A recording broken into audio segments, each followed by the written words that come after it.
Guys, nahugasan ko na yung tent. Ang problema, kailangan ng sikat ng araw. Ayan o. Ibubuka ko siya.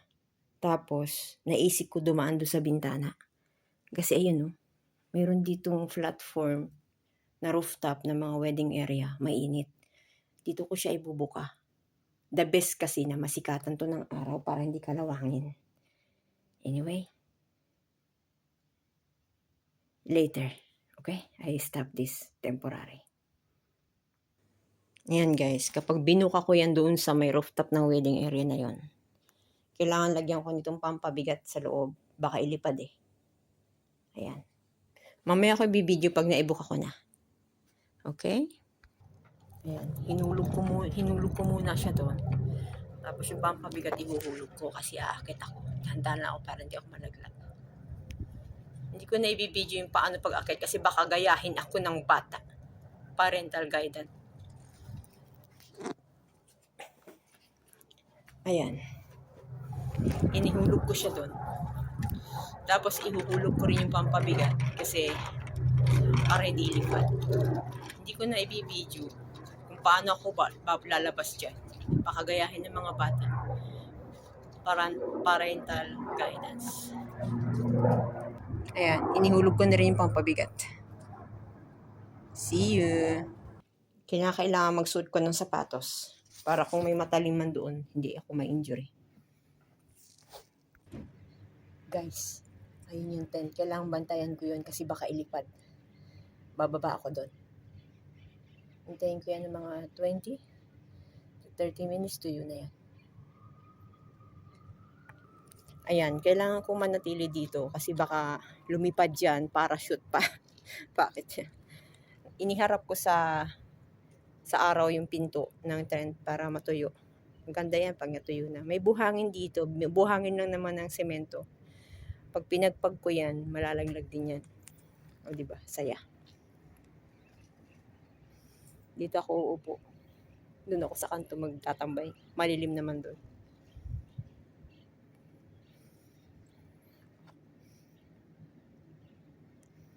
Ayan. Diba? May dahilan lahat. Bakit itong timba na to dito nahulog o inilipad? Wala naman siguro mahuhulog sa ulunan ko dito. Mahina rin itong hotel na to. Kung itong rooftop na to ginawa nilang ihaw-ihaw party, camping party. Ganda dito. Diba? Ganda ng langit. Sarap dito. Jogging. Ang kalat. Tinatapon ng gas ang mga baso dito tsaka mga water. Maghihintay ako dito ng 30 minutes. Total, wala naman akong pasok. Diba? Hanggang dyan na lang po ang tent ng pagtutuyo. Siyempre, pag natuyo na, ipupol ko na. Tapos na po yan. Okay, thank you for watching. Parang maganda dito magkakanta. Alam ko na. Bago ako mawala sa hotel na to, dito ako maglalagay stand, kakanta ako. Diba? May music video na ako. May rooftop pa ako. Saya. Pwede kong gawin to yung umaga. Nagkakanta dito. Matutuyo agad yung tent na yan kasi mahangin. Nilagyan ko ng tissue wipes galon yung loob para hindi lipad. Ganda. Mag-tent kaya ako dyan paggabi. Pagtripan ko rooftop. Ganda dito. Alam mo maganda dito? Prayer area. Oo. Gawin nila itong praying area.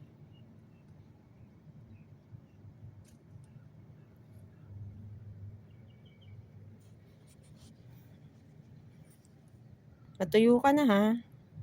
Kaysa sa loob ng kwarto ko siya ilalagay. Alam mo yung sikat ng araw. The water, ang humuhugas sa lahat ng dumi. Wala nang iba. Kaya kung ang katawan mo ay puno ng kadumihan, maligo ka. Tulad ng tent na yun, puno ng dumi. Hindi niliguan ko. Tapos yung sikat ng araw, siya ang bumubuhay sa halaman. Kaya yung tent na yan, mabubuhay uli yan ng kasiyahan. Kasi nasikatan ng araw. Binuksan ko yung left and right niya window. Kasi kung hinakasara siya, lilipad siyang parang balon. May singawan. Di ba? Sa bawat bagay, gagamitin mo pa rin yung common sense mo. Ang ganda dito. Nilagay nila ako sa pinakamababang floor. Akala nila ang pangit-pangit. Kahit saan ako ilagay, maganda sa akin kahit pa dito sa labas. Pilipinas sa Pilipinas nga, may mga natutulog sa ilalim na tulay, nabubuhay. Kasi, ang Diyos ang nag-iingat sa kanila. Oh, yung laki-laki ng hotel nila. Ang daming bakanting walang guest. Wala silang maibigay para sa akin, mag-isa lang. Bigla akong naalala yung tungkol sa isang pagtatayo ng isang building. Isang pader. Nasa Bible yun eh. Kumbaga, isa akong hollow blocks na nabasag. Ngayon, ang nakalagay doon sa scripture, yung nabasag na hollow blocks na yon ay napakahalaga. Kasi kapag wala silang makuha, kakailanganin nila yung nabasag na hollow blocks na yon para mabuo yung pader. Kasi kapag may kulang, magigiba yung pader. O, diba? Ganun lang yun. Ganda.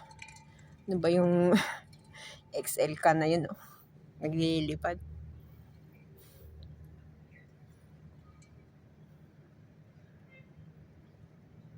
Napakaganda ng tent na to na galing kay Ace. Pa-order nga ulit ako sa kanya nito. Maganda siyang dalhin-dalhin sa dagat. Kampit. Naalala ko pa nung nagano kami, i-trilyoan sa Askelon tsaka ni Ace. Grabe yun ah. Buat-buat namin itong tent na to. Makalipas ang ilang linggo, nagdigmaan. Kinagat pa ng fox. Yung fox ba na parang sa aso na kinagat pa ni Ace nung natulog kami apat. Upo. Nililipad na nga. Ibig sabihin natutuyo na. Nilipad na parachute. May ipo-ipo.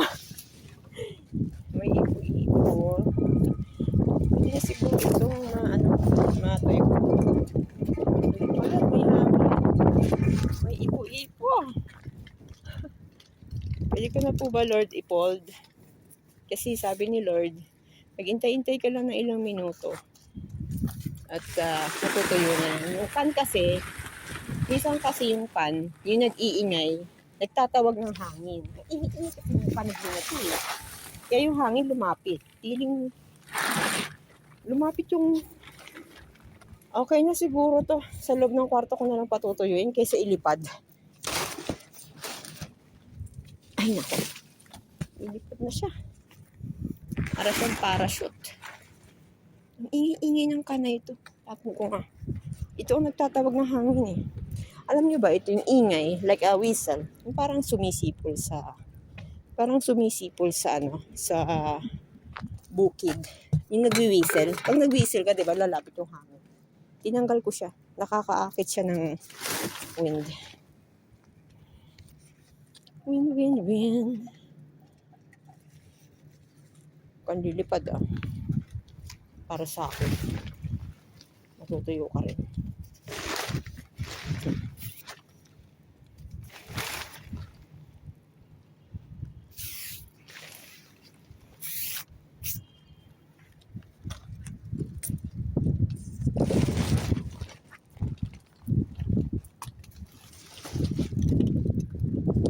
Ngayon, ang ito, kapag malakas ang hangin, itutupi ko siya agad na parang payong para hindi lipad.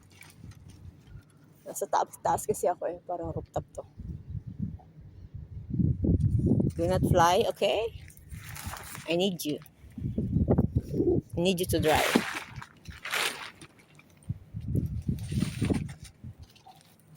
Nalapit na siya.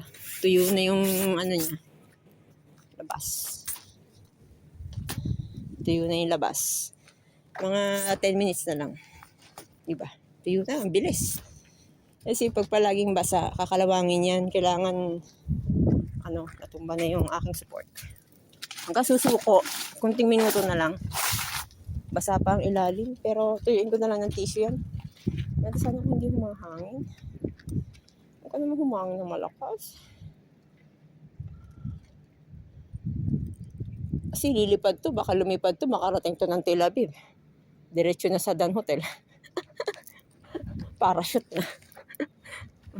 Binabantayan ko eh. Huwag ka lumipad. Kampit. Ganda ng langit oh. Para siyang taong nakadungaw.